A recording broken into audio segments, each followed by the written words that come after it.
Atendendo casais em consultório, frequentemente nos deparamos com a situação de definir qual é o lugar dessa linha muito tênue que existe entre a vida conjunta do casal ou da família e a individualidade.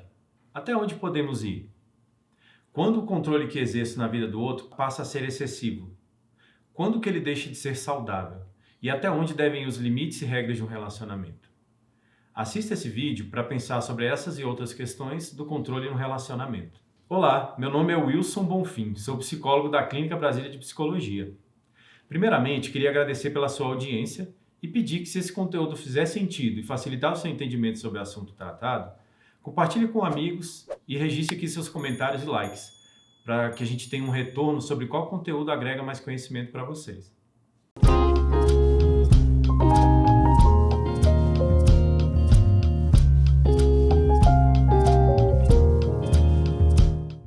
Em Provérbios, capítulo 27, existe a seguinte frase: assim como o ferro afia o ferro, o homem afia o seu companheiro.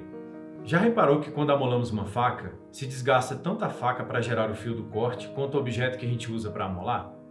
É interessante observar como o esmeril ou a lima se desgastam, tanto quanto a faca. Se você amola a faca em uma pedra, o processo é o mesmo, tanto a faca quanto o amolador se amoldam um ao outro.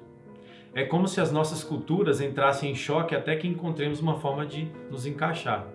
Quando a cultura se estabelece, geralmente ela acontece de forma assimétrica, ou seja, um exerce controle maior ou se beneficia mais das situações vividas entre o casal. E essa dança entre controlador e controlado, por vezes, gera desgastes além dos limites toleráveis. Recentemente, eu tive acesso a uma metáfora que me impactou de uma forma muito construtiva e proporcionou uma reflexão bastante útil para quem se interessa por terapia de casal e família.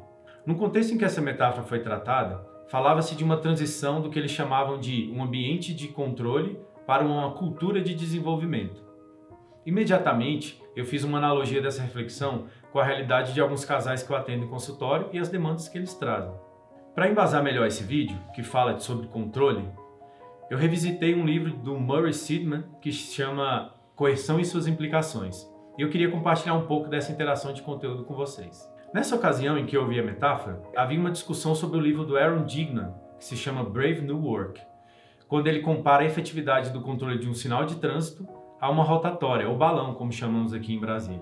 Eles buscavam entender qual a melhor solução para que as pessoas parem nos cruzamentos a fim de evitar acidentes. E aí eles levantaram alguns dados, né? Nos Estados Unidos hoje, ou na época em que eles rodaram essa pesquisa, existia uma rotatória para cada 1.118 sinais de trânsito. E aí eles foram analisar os acidentes nesses locais. Nas rotatórias, percebeu-se que 75% das colisões com ferimentos foram reduzidas em relação aos sinais. E 90% das colisões fatais também. Assim como de 5 a 10 mil dólares eram economizados ao ano por cada rotatória. Então, esse autor faz uma analogia sobre as formas de controle comparativamente entre o sinal e a rotatória. Em relação ao sinal, ele parte de um pressuposto de que você não confia nas pessoas e que precisa existir um mecanismo que diga a elas quando elas devem ir e quando elas devem parar, o certo e o errado. E a gente ainda pode adicionar essa metáfora, aqui em Brasília é muito comum isso, né? A questão dos detectores eletrônicos nos sinais. Então, se você ultrapassa o sinal vermelho, você é punido com uma multa. Então, assim, mais um mecanismo que reforça essa questão de dizer o que é certo e o que é errado e controlar a pessoa partindo do pressuposto que você não confia nela. Nos sinais gasta-se muito dinheiro e é somente na presença do sinal ligado que a pessoa é levada a se comportar de forma adequada. Nesses sinais, é desnecessário que se crie uma cultura de autonomia, uma vez que a pessoa já tem sinais dizendo para ela quando ir e quando parar. Além de ser mais exaustivo, gastar mais, ficar dizendo o tempo inteiro o que é certo e o que é errado, isso não garante uma prevenção de forma mais efetiva do que a rotatória, pois ele parte do pressuposto da desconfiança e é permeado pela crença de que você, ou o sinal no caso, é o fator determinante para alterar o comportamento do outro. Na rotatória no balão, parte-se do pressuposto da confiança. Você confia que a maioria das pessoas, ao menos, é capaz de usar sua conscienciosidade e ir no momento certo, e perceber os riscos e agir para evitá-los. Através dessa interação com os outros, não somente através do mecanismo de controle, a pessoa percebe quando é hora de ir e quando é hora de ficar. No livro do Sidman, da coerção e suas explicações, ele fala um pouquinho sobre o conceito de controle. E aí ele fala um pouco que esse conceito de controle ameaça as pessoas, né? Ele é ameaçador, as pessoas têm medo de falar de controle. Mas nem todo controle é uma coerção, ele faz essa diferenciação. Ele fala que o conceito de controle é muito maior do que o conceito de coerção. Imagina uma floresta, essa floresta é o conceito de controle, e uma das árvores é a coerção, ou seja, são métodos coercitivos, métodos aversivos para você levar a pessoa a fazer o que você deseja. Mas existe uma outra visão sobre controle, né? Quando nós estamos apaixonados, por exemplo, nós estamos sob controle de características físicas e psicológicas de outra pessoa, que nos sinalizam potenciais alegrias, prazeres e afinidades das quais estamos privados e acreditamos encontrar naquela pessoa. Quando você prepara um delicioso jantar para quem ama e se assenta junto a ela, à luz de velas, para saborear e conversar sobre assuntos agradáveis, o comportamento dele de buscar você ou ficar mais próximo de você agora está sob controle do prazer que a sua companhia gerou. Então você aumentou a probabilidade dele querer estar próximo de você. Essa também é uma forma de controle muito positiva. A coerção é uma forma de controle aversivo. Ela está relacionada com punição ou ameaça de punição. E ela afeta o nosso bem-estar e até mesmo o futuro da nossa espécie. Para o Seligman, desse livro, os efeitos colaterais da punição são responsáveis pela maior parte do que torna a nossa vida desagradável. E a punição, descrevendo ela aqui mais minuciosamente, é um processo pelo qual as consequências do nosso comportamento tornam ele menos provável de ocorrer. Existe também um reforçamento negativo, que é a prevenção ou remoção dos estímulos aversivos, Ambos os processos são controles aversivos do comportamento. A gente já vive tanto sobre coerção, A gente vive o tempo inteiro sobre coerção, até da própria natureza. A gente foge do frio, foge do calor, de desastres naturais, de pandemias, dos efeitos deletérios do envelhecimento. Até no nosso trabalho, por exemplo, muitas pessoas acabam adoecendo com síndrome de burnout e outros problemas por questões relacionadas a cargas exaustivas. Líderes autoritários, isso gera turnover nas empresas, ou seja, evasão das pessoas e queda de produtividade também no trabalho. Na escola, a gente é prejudicado na nossa aprendizagem e às vezes a evasão escolar também é causada por controle aversivo dos professores, e da direção ou das práticas culturais. Práticas coercitivas dentro das religiões podem levar uma pessoa também a perder a sua fé pessoal. Dentro de casa, o controle aversivo ou coercitivo leva ao desgaste dos relacionamentos, com desdobramentos como divórcio, abandono, transtornos comportamentais, suicídio. Adolescentes e crianças submetidos a um contexto de cobranças excessivas, acusações constantes e pais que criam um ambiente tenso a todo momento e só relaxam as rédeas quando eles emitem comportamento desejado, podem treinar os seus filhos a associarem situações de responsabilidade e cumprimento de deveres a condições aversivas. E eles vão evitar essas condições futuramente. Dentro de uma relação de casal, as ameaças de términos, acusações, tons hostis, sarcasmos tornam essa relação insustentável e desprazerosa. Para Seligman, a utilização dessa prática coercitiva leva à agressão, à fuga e à esquiva. O indivíduo que sofre a agressão ou a hostilidade, ele tende a exercer um contra-controle e também a agredir esse agente controlador. Além disso, ele tende a fugir e se esquivar de qualquer tipo de situação relacionada também a essa pessoa. Embora a punição pareça funcionar, os problemas que ela gera são complexos e intensos. A pergunta seria, vale a pena pagar esse preço?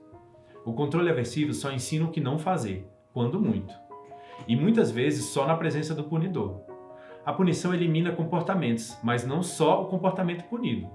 Além de não ensinar nada novo, e suprimir o que o outro fez. O controle coercitivo gera sofrimento humano e capacidade reduzida de engajamento produtivo. Os indivíduos submetidos a um ambiente muito punitivo são inflexíveis e incapazes de de relaxar a vigilância deles. Então eles estão o tempo inteiro em estado de alerta, E o sucesso para eles, ao invés de ser fazer algo para conquistar algo bom, passa a ser inativar tudo que está aversivo no ambiente. Então ele deixa de ser aquela pessoa que vive pelo oba, vou conquistar algo, vou produzir algo bom, pelo ufa, consegui tirar tudo que estava me fazendo mal. Então você acaba gerando indivíduos que vão viver voltados mais para retirar o que está de ruim em volta dele do que produzir coisas boas para ele e para os outros. Mas então, qual é o lugar do controle? Nossos filhos precisam fazer as tarefas. Nossos cônjuges, vez ou outra, precisam dar satisfação, respeitar limites da relação. Os cidadãos precisam evitar o caos social. Então, o que a gente vai fazer? A gente precisa do controle, mas a gente não pode exercer o controle coercitivo. Então, nós temos que constatar algumas coisas sobre a nossa realidade, né? E aí, Stidman fala um pouquinho sobre essas instituições, né? Família, religião, imprensa, governo. E aí ele diz assim, se você quer que uma instituição mude, você precisa mudar, então, quem a dirige. Então, se na sua casa, se na sua família, se na sua instituição você é o controlador, talvez não seja outra pessoa que precise mudar, né? Talvez não seja outra pessoa que precise deixar de sair com os amigos, que precise deixar de falar com pessoas com as quais você sente ciúme. Talvez seja você o controlador que tenha que mudar, né? A segunda constatação é que é mais provável obter o que você quer do outro, ensinando ele a fazer o que deve ser feito, do que punindo ele pelo que ele fez de errado. Quando o governo vai fazer propagandas de como reconhecer notas falsas ou verdadeiras, ele ensina você as características da nota verdadeira. Porque quando você for comparar, não tem a fita magnética, não tem a marca d'água, não tem tal letra escrita em tal lugar. E aí você começa a constatar que aquilo é uma nota falsa. No seu relacionamento também deveria ser assim. Porque se você opta sempre pela punição, sempre por controlar o outro aversivamente, puni-lo, sempre que ele emitir um comportamento que não é o desejado por você, ao invés de reconhecer, elogiar e recompensar ele quando ele faz o que você quer, você acaba criando um ambiente mais tenso, menos provável de ele estar presente e ter prazer na sua presença.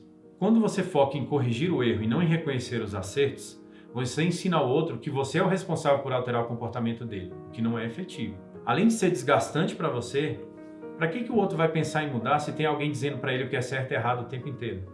E aí você me pergunta, então eu devo deixar o outro viver a vida como ele quiser e deixar a vida levar? Nenhuma regulagem, sem nenhuma DR, sem nenhuma conversa, sem nenhuma sinalização do que é bom ou mal para nós dois? Comunicar suas necessidades é diferente de se engajar em um mecanismo elaborado de punição para levar o outro a fazer o que você quer. É sim necessário que você sinalize ao outro quando algo está te fazendo mal, mas existe uma diferença muito grande entre você fazer isso e começar a controlar o outro por meio de punições, ameaças, né? Revide, vingança. E dessa forma você vai estar cultivando todos aqueles comportamentos que a gente acabou de citar em relação aos efeitos deletérios da punição. É preciso também respeitar a lacuna ou gap que existe entre a sua expectativa e a capacidade do outro de te dar o que você precisa, né? Muitas vezes você espera que o outro seja mais atencioso, se recorde das datas comemorativas, que tenha atitudes de atos de serviço, atos de carinho, que faça presentes, que compre presentes, mas muitas vezes a capacidade da pessoa em perceber e se empenhar, se engajar nesse comportamento, ela é muito baixa. Então, para que haja um encontro, para que haja uma convergência, nem sempre a pessoa tem que aumentar a frequência ou a intensidade do comportamento. Muitas vezes você tem que baixar um pouco a sua expectativa também. E por último, a seleção de comportamentos saudáveis, produtivos e adaptados surge quando há a possibilidade de emissão de vários comportamentos diferentes. É preciso deixar fluir a variabilidade de comportamentos, um padrão de reconhecimento e recompensa de comportamentos desejáveis e adequados, associado a uma baixa frequência de apresentação de aspectos aversivos e coerção, vai criar uma condição favorável para confiança e inovação. Quando você pune alguém porque falou sobre outra pessoa que você tem ciúme, você não está punindo somente ela falar sobre aquela pessoa, você está punindo o comportamento de conversar com você. Você fecha a porta da comunicação querendo punir o assunto comunicado. A melhor forma de substituir ações indesejáveis é fortalecer ações desejáveis. E isso só vai acontecer quando você criar um ambiente confiável para a pessoa se expressar, tentar, errar e aprender com as consequências. E não com você ditando regras e controlando o comportamento dela com condições aversivas. Espero que esse vídeo tenha feito sentido para vocês, que tenha ajudado a compreender o assunto. E caso você tenha gostado, a gente pede para você se inscrever no canal, dar um like e fazer alguns comentários. Então, obrigado e até a próxima.